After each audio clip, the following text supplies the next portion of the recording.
En Israel, el líder de la oposición lanza un ultimátum al gobierno de coalición ultraconservadora de Benjamin Netanyahu. O entrega un plan de posguerra para Gaza hasta el 8 de junio o se retirará del comité de guerra con enormes consecuencias políticas para Netanyahu. Ocurre ante las advertencias de la ONU sobre la masiva evacuación de civiles desde Rafah, lugar que han abandonado hasta ahora unos 800.000 palestinos, según ese organismo.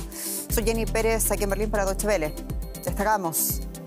Benny Gantz pone contra las cuerdas al primer ministro Benjamin Netanyahu, lanzando un ultimátum sobre el plan de posguerra para Gaza, mientras nuevas protestas contra el gobierno en Tel Aviv terminaron en enfrentamientos con la policía.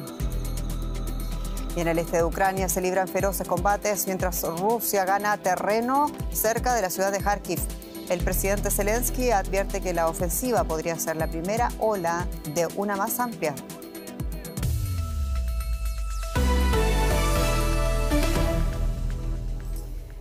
El líder opositor israelí Benny Gantz anunció que retirará su apoyo al gobierno del primer ministro Benjamin Netanyahu si no elabora un plan de posguerra para la Franja de Gaza hasta el próximo 8 de junio. El también ministro del Gabinete de Guerra le exigió un plan de 6 puntos para tal fecha. De lo contrario, dijo, su partido va a abandonar el comité creado para la guerra contra Hamás en Gaza. Entre tanto, miles de israelíes se manifestaron en diferentes puntos del país en contra del gobierno y a favor de un acuerdo de tregua que permita recuperar a los rehenes en poder de Hamás en la Franja de Gaza. El aludido primer ministro Netanyahu respondió que las condiciones de Gantz son eufemismos que significan la derrota de Israel. Vamos a escuchar parte de las declaraciones de Benny Gantz. El pueblo de Israel los observa. Deben elegir entre el sionismo y el cinismo, entre la unidad y las facciones, entre la responsabilidad y la anarquía, entre la victoria y el desastre. Si ponen lo nacional por encima de lo personal y eligen seguir los pasos de Herzl, Ben Gurión, Begin y Rabin, encontrarán en nosotros compañeros de lucha. Pero si eligen el camino de los fanáticos y llevan a toda la nación al abismo, nos veremos obligados a abandonar el gobierno. Y hay quienes sugieren que este ultimátum del político más popular de Israel podría ser el punto de inflexión definitivo para el gobierno de Benjamin Netanyahu.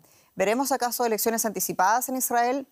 Ampliamos desde Tel Aviv con la periodista Maya Siminovich. Maya, saludos. Y decíamos, bueno, por primera vez hay un pedido concreto del líder opositor Benny Gantz, un plan para la guerra en Gaza, para la guerra de la posguerra, quiero decir. ¿En qué consisten esos 6 puntos? Hola, Jenny. Los 6 puntos consisten en lo siguiente. Primero, una devolución de todos los rehenes, después una victoria sobre Hamás y desmilitarización de la Franja de Gaza. Que haya un gobierno en la Franja de Gaza donde quien lo conforme sea Estados Unidos, Europa, palestinos y países árabes y que siente las bases para una futura administración civil de la zona. También pidió Benny Gantz que se devuelvan a todas las personas que han tenido que ser evacuadas de sus casas en el norte y en el sur de Israel y la reconstrucción de los kibutzim destruidos del sur. También que se continúe, o más bien que se empiece y se mantenga el plan de normalización con Arabia Saudita, que es algo que importa muchísimo a Israel. Y por último, que se trace un plan factible para que todos los israelíes sirvan en igualdad de condiciones en el ejército, que es un asunto muy conflictivo en este país, porque sabemos que los ultraortodoxos no sirven en el ejército. Esto es lo que ha pedido Benny Gantz y, como dices, efectivamente Netanyahu no tardó ni una hora en decir que eran palabras vacías. Lo de Gantz, que en realidad lo que estaba pidiendo es que Israel perdiera la guerra y que jamás continuara en el poder intacto, además de que pedía un Estado palestino, algo a lo que Netanyahu y sus socios de la derecha se niegan. Maya, hay protestas y también hay debate en torno a si habrá o no elecciones anticipadas. ¿Qué significa políticamente el ultimátum de Gantz a Benjamin Netanyahu? En realidad significa que Gantz está apoyando firmemente a Gallant, el ministro de Defensa Yoav Gallant, quien el viernes también hizo un voto de no confianza a Netanyahu diciendo que Gaza no podría estar gobernada civil ni militarmente por Israel y que él se negaba a esto. Ahora son 3 miembros los del gabinete de guerra, 2 han mostrado un voto de no confianza a Netanyahu. Hay una amenaza de Gantz de dimisión, no se sabe si realmente la va a cumplir. Gallant no ha dicho nada de dimitir, realmente es solamente presión interna. Si ellos verdaderamente prometen o si Gantz promete y cumple lo de retirarse del gobierno, habría elecciones anticipadas. Por ahora, las encuestas, algunas de ellas demuestran que hay más de un 60% del público que está en contra de que Netanyahu vuelva a ser primer ministro. Pasa que las encuestas son muy variables y no son tan de fiar. Y parece que Netanyahu tampoco se opone tanto a que haya unas elecciones anticipadas, con lo cual él se siente bastante seguro de que va a ganar. Maya Siminovich, muchas gracias por este esfuerzo. Es muy tarde ya en Israel. Muchas gracias. Gracias. Y en medio de todo esto, el ejército israelí informó este sábado que recuperó el cadáver de un rehén más que estuvo en poder de la organización terrorista Hamas. El portavoz de las Fuerzas Armadas, Daniel Hagari, dijo que el cuerpo de Ron Benjamin, de 53 años, fue localizado gracias a una operación conjunta del ejército y de la Agencia de Seguridad israelí. Las autoridades aseguran que Benjamin fue atacado cerca del kibutz de Bejerri y habría fallecido el mismo día incluso de la masacre del pasado 7 de octubre. Y también han encontrado los cuerpos de otros 3 rehenes, entre ellas, informábamos este viernes, la ciudadana alemana israelí Shani Louk. En total, según las fuerzas israelíes, 124 personas continúan secuestradas en manos de Hamas, de los cuales 37 ya habrían fallecido. Nos ocupamos ahora de la otra guerra, la de Ucrania, donde el presidente Volodymyr Zelensky ha advertido este viernes que la última ofensiva rusa a la región de Kharkiv podría ser la primera oleada de una ofensiva aún más amplia. Casi 10.000 personas huyeron de la región fronteriza ubicada en el noreste del país tras los intensos bombardeos de las fuerzas rusas en las últimas semanas. Las tropas apostadas en el frente esperan un respiro para aliviar su agotamiento y el sufrimiento de más armamento para frenar el avance de Rusia. Y más temprano hablábamos sobre la advertencia de Zelensky con la experta militar del King's College de Londres, la doctora Marina Mirón, y así nos resumía en qué punto de la guerra se encuentra Ucrania. Escuchemos. Buenas noches. Pues sí, es una buena pregunta porque lo que estamos viendo ahora es una nueva fase de la guerra en Ucrania. Hemos visto que los militares rusos han empezado como si fuese una ofensiva pequeña en el norte de Kharkiv. También se está esperando una ofensiva en la región de Sumy y quizás en la región de Chernihiv. ¿Cómo podemos interpretar esto? Es como un preludio a la ofensiva grande rusa, porque Rusia ahora tiene que aprovechar el tiempo sabiendo que a Ucrania le faltan municiones, le faltan tropas también, y es el momento crítico para Ucrania, entonces es el momento para empezar esta ofensiva grande. Y quizás lo que estamos viendo en Kharkiv no será el punto de la ofensiva, no será el enfoque principal, sino quizás la dirección de Kupiansk, Sloviansk y Kramatorsk. Eso se queda por ver en las próximas semanas o en los próximos meses. Y a todo esto, hoy entra en vigor en Ucrania una nueva e impopular ley de reclutamiento para ampliar ese número de soldados en el frente. Y también hoy el presidente ucraniano volvía a pedir más armamento a Europa, a sus aliados occidentales. Y la experta militar Marina Mirón analizaba sobre si más armas pueden efectivamente suplir la que parece ser falta crónica de tropas ucranianas. Escuchemos. Bueno, el problema con la nueva ley de movilización es que busca reclutar cientos de miles de soldados. Y el problema que tenemos es, por un lado, está polarizando a la sociedad, por otro lado, está llegando bastante tarde. Entonces, tenemos aquí un dilema. Por un lado, a Ucrania le faltan soldados, por otro lado, le faltan armamentos y tecnología, lo que están esperando a recibir del apoyo de Oeste.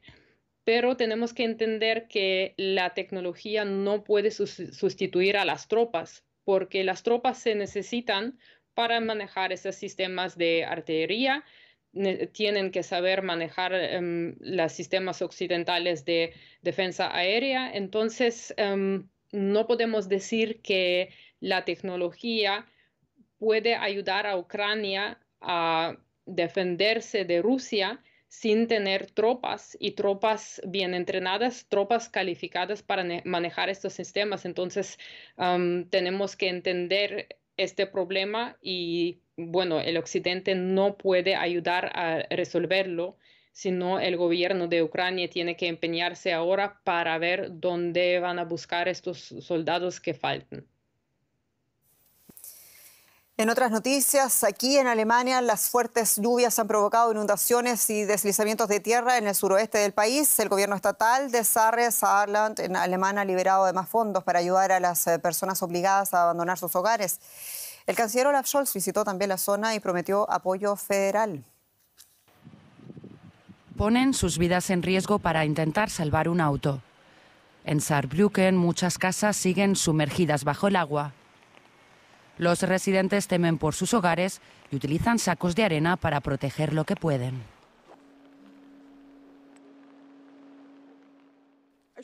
Espero que aguante. En casa el agua ha llegado hasta aquí. Algunas zonas han tenido que ser evacuadas. Cientos de bomberos y policías han sido requeridos para tratar de bombear el agua y liberar los desagües. Es bueno saber que está funcionando. Voluntarios llenan sacos de arena para repartirlos entre los habitantes de las casas, pero los equipos de emergencia saben que va a ser un trabajo de largo aliento. Aunque dejara de llover, las corrientes se trasladarán de aquí a otras zonas y ahí los problemas no van a disminuir. Al contrario, las cosas solo pueden empeorar. La primera ministra del Sarre afirma que las autoridades locales están haciendo todo lo posible para contener la situación. Están viéndose afectadas casas y carreteras e infraestructuras importantes. Esto nos ocupará no solo mañana, sino durante un largo tiempo. Lo más importante es que no ha habido víctimas ni heridos. Queremos que siga así y haremos todo lo posible para lograrlo. El Servicio Meteorológico alemán ha levantado la alerta de tormenta, pero el nivel de las inundaciones sigue subiendo. En Madrid, alrededor de unas 200 personas, principalmente argentinos, se reunieron para protestar contra la visita del presidente de Argentina, Javier Milei, a España. Los manifestantes criticaron a Milei por asistir al Congreso ultraderechista Europa Viva 24, organizado por el partido español Vox. La cumbre se realiza en vísperas de las elecciones del Parlamento Europeo y entre los asistentes se encuentran Marine Le Pen, líder del partido francés Agrupación Nacional, o el primer ministro húngaro Viktor Orbán, entre otros. República Dominicana elegirá este domingo el próximo presidente del país y en los comicios a los que están convocados más de 8 millones de personas a las urnas también se va a elegir un nuevo parlamento. De los 9 candidatos, solo 3 tienen verdaderas opciones, según las encuestas. El actual mandatario, en primer lugar, Luis Abinader, del Partido Revolucionario Moderno, parte como favorito, sobre todo por su política migratoria de mano dura hacia la vecina Haití. Le sigue el expresidente Leonel Fernández, con una dilatada carrera política tras gobernar la isla durante 3 periodos distintos. Y por último, Abel Martínez, quien buscará que su partido de la Liberación Dominicana, segunda fuerza política en el país, vuelva al poder. Y tiempo para hablar un poquito de deportes porque el Bayer Leverkusen hizo historia este sábado al convertirse en el primer equipo de la Bundesliga que pasa toda la temporada invicto tras imponerse 2-1 al Augsburgo. Y con este hito el club de las aspirinas destronó entonces al Bayern de Múnich.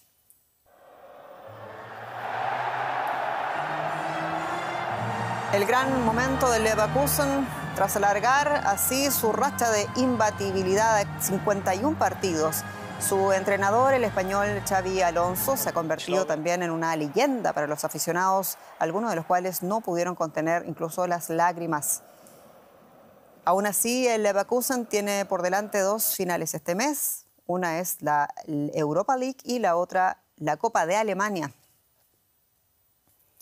Y en China, más de 800 corredores participaron de la maratón en la Gran Muralla, la primera además que se realiza tras un paréntesis de 4 años a causa de la pandemia de la COVID-19 y deportistas de 58 países participaron en la exigente prueba que consiste en recorrer la Gran Muralla 2 veces, sumando entonces más de 5.000 escalones.